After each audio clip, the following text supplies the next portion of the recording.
toca ver un precioso tema, un hermoso tema. Nuestros privilegios. Primero, ¿qué es un privilegio? Se dice que un privilegio es una ventaja especial o exclusiva que se goza por la acción de un superior.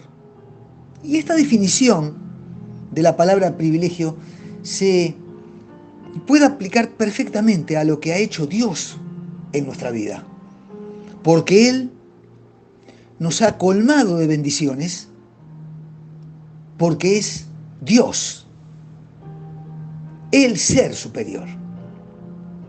Y yo quisiera que hoy, para ver este tema, tengamos abierta la Biblia en Efesios capítulo 2, por favor.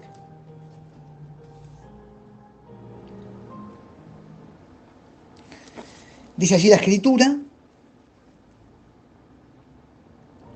y Él os dio vida a vosotros cuando estabais muertos en vuestros delitos y pecados, en los cuales anduvisteis en otro tiempo siguiendo la corriente del mundo, conforme al príncipe de la potestad del aire, el espíritu que ahora opera en los hijos de desobediencia, entre los cuales también todos nosotros vivimos en otro tiempo en los deseos de nuestra carne, haciendo la voluntad de la carne y de los pensamientos, y éramos, por naturaleza, hijos de ira, lo mismo que los demás.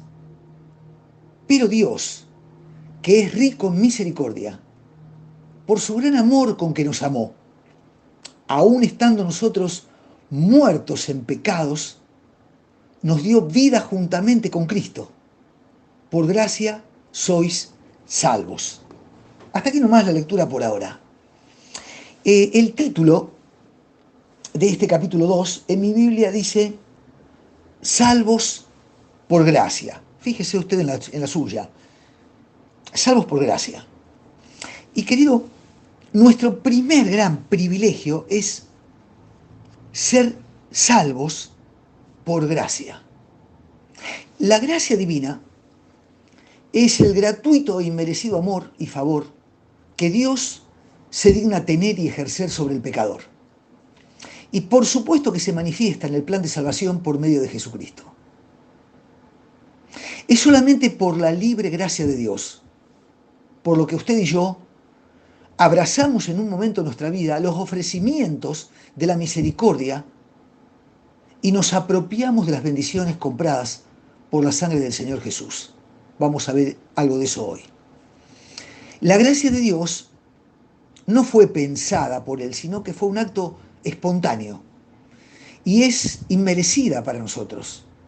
Y al mismo tiempo la gracia de Dios es todopoderosa. El origen de todo el plan de redención es justamente la gracia de Dios. Usted sabe que para el siglo XIV la Iglesia Católica había caído en un delirio de poder y de abuso tremendo. Había hipocresía, mentira, blasfemia. La Iglesia era quien ponía y sacaba a los reyes. Algunos inclusive pagaban al Papa para seguir reinando. La gente común no sabía leer ni comprender latín, así que era víctima de lo que la Iglesia le enseñaba.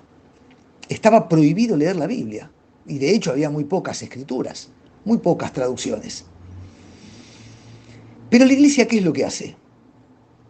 Con el fin de recaudar dinero para enderezar las deudas de Roma y a modo de presentar a las personas métodos de salvación, inventa el purgatorio, la infalibilidad del Papa, las indulgencias. Bueno, los sacerdotes no conocían la Biblia, ni mucho menos el poder de la sangre de Cristo derramada en la cruz. Inventaron la mediación de los sacerdotes, de los santos, de María, de José y de tantos otros, ¿no? En medio de esos tiempos oscuros espirituales, surgieron hombres como Wycliffe, Hus, Knox, Lutero, Calvino, Y allá para el siglo XVII la Reforma estaba completamente en su apogeo. ¿Por qué Dios interviene? ¿Por qué Dios provoca la Reforma? Porque se había dejado de predicar justamente lo que es nuestro primer gran privilegio, ser salvos por gracia. No se hablaba más de la gracia, no se la mencionaba, todo era a partir de lo que el hombre podía hacer. Y si para salvarme es necesario que yo haga algo, inútil es la gracia de Dios. Y al mismo tiempo la gracia de Dios anula toda otra necesidad de que el hombre haga algo. La obra de gracia de Dios nos salva y ha de terminar en nuestra perfección, cuando estemos en la presencia del Señor. Pero para eso es necesario vivir en Cristo, estar en Cristo.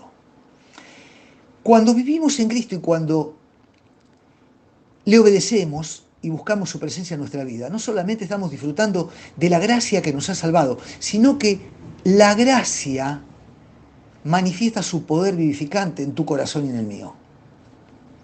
Porque a diferencia de la gracia que justifica, que es única, instantánea, en el momento en el que creemos, la gracia que santifica puede ser interrumpida.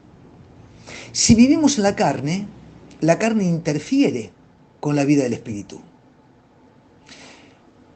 Para ser claros, la seguridad de la salvación está garantizada por Dios para todos los suyos. Pero el creyente se manifiesta como tal, o sea, como creyente en Cristo, por la perseverancia de la gracia de Dios en su vida. El Señor dijo, si permaneciereis en mis palabras, seréis verdaderamente mis discípulos.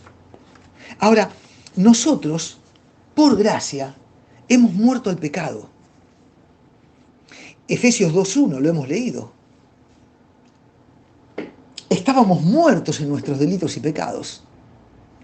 Los de Éfeso habían vivido separados de Dios, porque, para decirlo de algún modo, habían seguido la corriente del mundo. Tenemos una lucha.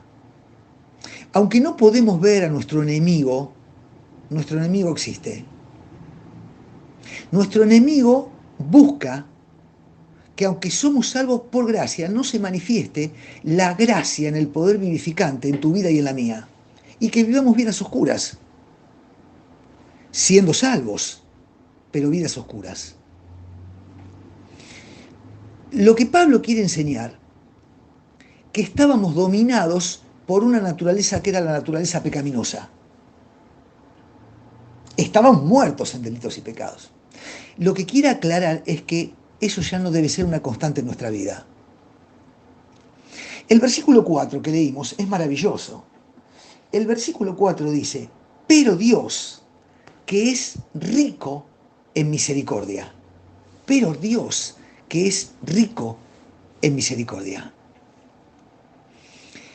¿Por qué es rico en misericordia? Por el gran amor que Él tiene. Solo Cristo puede cambiar nuestra naturaleza pecaminosa. De una persona que se deleita a vivir en el pecado, a vivir la gracia de Dios. Es más, fíjense que Pablo dice que aún estando nosotros muertos en delitos y pecados, estábamos muertos en delitos y pecados.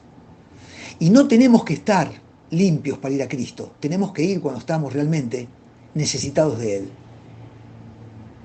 Ahora fíjese, dice, nos dio vida juntamente con Cristo.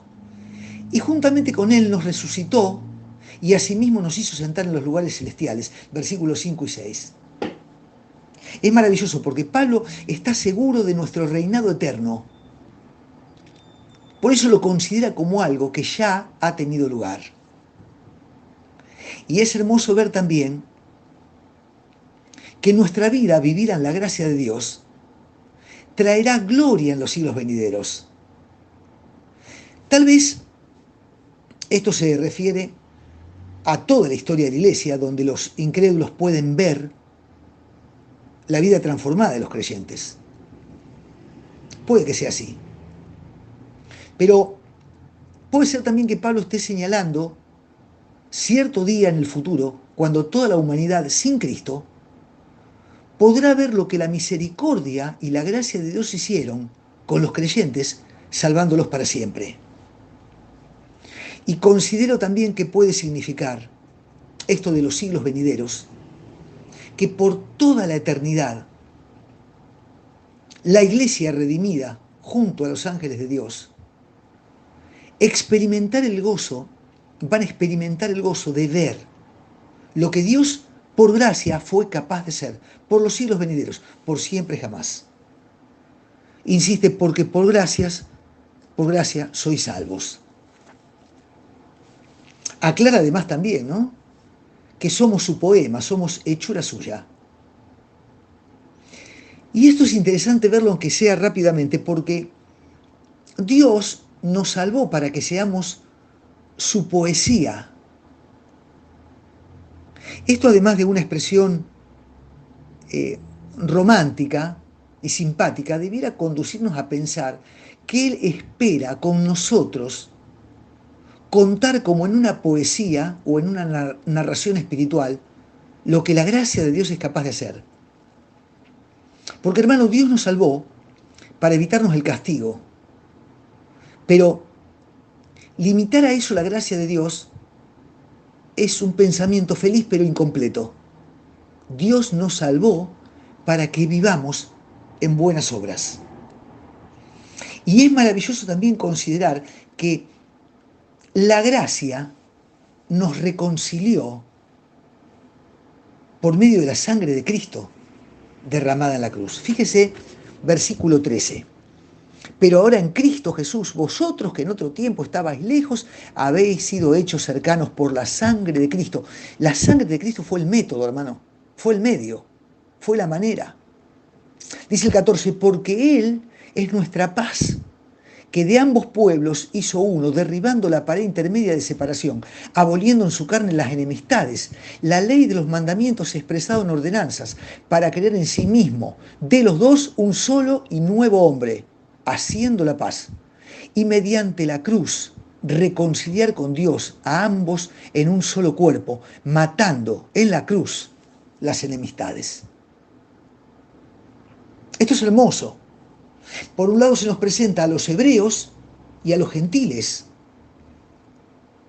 Los judíos consideraban a los gentiles como personas totalmente separadas de Dios. Sin Cristo, sin esperanza, dice el versículo 11 y 12. Pero fuimos hechos cercanos por la sangre de Cristo. El apóstol tiene cuidado de dejar en claro que la salvación y la unidad de la iglesia vienen por medio de Cristo, porque Él es nuestra paz. Bueno, hebreos y gentiles en aquel entonces, en la época de Pablo, separados, divididos por un muro, tal vez un muro imaginario, el de la alimentación, el de la religión, unos siendo seguidores de un único Dios y otros seguidores de varios o de muchos dioses. Un muro que los separaba. Y también puede pensarse en aquella pared intermedia del templo, la cual limitaba la entrada, ¿no es cierto?, el acceso de los gentiles a las áreas que eran santas de ese lugar. Cualquiera que haya sido la naturaleza de ese muro, de esa pared, lo cierto es que fue derribada por Cristo. Y Cristo, con su sangre derramada en la cruz, vuelca no solamente el muro, anula todo tipo de enemistad, hermano, todo tipo de enemistad. Y quiere, con su sangre derramada en la cruz, hacer de gentiles y de judíos un solo pueblo. Por eso la iglesia está compuesta de personas de distinto tipo, de distinto origen, unida por Cristo. Y esto es maravilloso. Esta es la segunda ventaja o especial, o nuestro segundo gran privilegio. Usted y yo formamos parte de un pueblo, formado por hombres y mujeres judíos y gentiles que han sido reconciliados por la sangre de Cristo. Así que el primer gran privilegio que recordamos hoy es que hemos sido salvos por gracia. Y el segundo gran privilegio es que hemos sido reconciliados por la sangre del Señor Jesucristo. No solamente reconciliados, admitidos delante de Dios. Todos tenemos ahora libre acceso a la entrada de Dios por la puerta que abrió Jesucristo muriendo en la cruz. Así lo dice Hebreos 4:16, ¿no? Para poder llegar con total libertad hasta el trono de Dios. Y poder decirle, hebreos y gentiles, como encontramos en Romanos 8:15, Abba Padre, mi papá, mi Padre, mi Dios. Ahora, para adelantar el tercer punto y el último, nuestro tercer gran privilegio es que estamos todos unidos en Cristo. Fíjese por favor el versículo 19. Así que ya no sois extranjeros ni advenedizos, sino conciudadanos de los santos y miembros de la familia de Dios. ¡Qué notable! Ya no somos extranjeros. Dios ha cambiado esa situación. Los gentiles estaban separados de los judíos como si hubiera habido una tremenda pared entre ellos. Lo hemos visto. En realidad, esa separación generaba disputa, rencores, odio. Para los judíos los gentiles eran como forasteros, ¿no? De escaso valor. Bueno, podían vivir en su tierra, tenían algún tipo de derecho, eran protegidos, pero no tenían voz ni voto. En las cosas importantes no participaban. Eran, por decirlo de algún modo, como extranjeros, admitidos por lástima. Pero con Cristo todo eso cambió. Los creyentes gentiles ya no son extranjeros, ya no son forasteros. Fueron hechos miembros de la familia de Dios. Y tenemos el mismo derecho que tienen los creyentes judíos. De hecho, estamos unidos unos a otros. Ahora Dios en Cristo ha logrado una unidad entre judíos y gentiles. Y en realidad Pablo lo que quiere es que los creyentes comprendan el plan final de Dios. Quiere que sean uno. Pablo se refiere, por ejemplo, en 1 Corintios capítulo 3, a Cristo como el fundamento de la iglesia. Pero Pablo también habla en Efesios que los apóstoles y los profetas fueron fundamento. Y esto no es una contradicción. Los apóstoles y profetas son parte de todos aquellos dones de ministerio que Cristo dio a la iglesia. Y podemos considerarlos también a ellos como piedras vivas del nuevo edificio. Por eso, Dios puso un cimiento, Cristo Jesús, y continuó levantando su iglesia con el ministerio de los apóstoles y los profetas, teniendo la construcción una piedra principal, que es Jesucristo. Pero hermano, Dios nos invita a usted y a mí a que como piedras vivas, disfrutando este privilegio, seamos parte como conciudadanos del cielo, de una iglesia que en amor, en paciencia, en gozo y en sabiduría crece cada día. No hay entre nosotros ningún tipo de diferencia. No hay diferencia entre judíos y gentiles y tampoco hay diferencia entre nosotros los gentiles. Dios está construyendo su iglesia para que sea un templo santo. Es el lugar donde Él vive, es el lugar donde Él habita, la iglesia. Ese sitio del cual Jesucristo es la cabeza. Hermano, es precioso volver a considerar lo que hizo Dios en Cristo Jesús. Nos ha dado un tesoro especial, unas ventajas exclusivas. Estos son nuestros privilegios. Qué hermoso es considerar que hemos sido salvos por gracia y que el objetivo satánico de evitar que seamos salvos fue quebrado, roto por el poder de Dios, y hemos escuchado el mensaje de salvación que es gratuito, que no nos impone hacer absolutamente nada y que es para única gloria de Dios. Salvos por gracia. Pero qué hermoso es también recordar que tenemos otro gran privilegio. El privilegio es que la sangre de Cristo nos ha reconciliado. Nos ha integrado a un cuerpo que es la iglesia. Y que hemos sido admitidos, lavados, limpiados y sellados por el Espíritu Santo de la promesa. Pero qué bueno es también considerar que ahora, de todas partes del mundo, hombres y mujeres, estamos unidos en Cristo Jesús. Esto es verdaderamente un privilegio. A tantos no le vemos, no le conocemos, pero ellos y nosotros, todos juntos formamos parte de una morada de Dios, de un templo que está siendo edificado. Y usted, hermano, y yo, somos piedras vivas de ese templo, que es la iglesia, cuya cabeza es el Señor Jesucristo, que Él está por medio de la gracia edificando cada día, para que un día sí seamos juntos presentados al Padre en los méritos de Jesucristo, como una iglesia triunfante, preciosa, vestidas con vestiduras blancas de salvación, porque Él nos ha dado estos preciosos privilegios. Hermano, mírese un rato a usted mismo, considere su vida, deténgase a pensar en su nombre, en su apellido.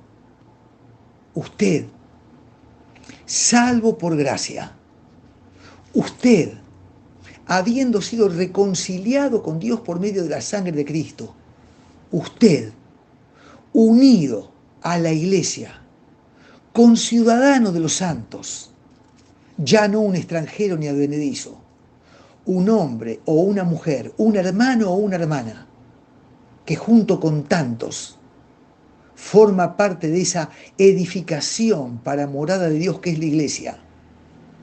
Gloria a Dios por todo esto. Que el Señor bendiga su palabra y que esto nos estimule a vivir una semana feliz, disfrutando de estos privilegios que el Señor nos ha dado para que seamos verdaderamente bendecidos. Gracias, que el Señor les bendiga.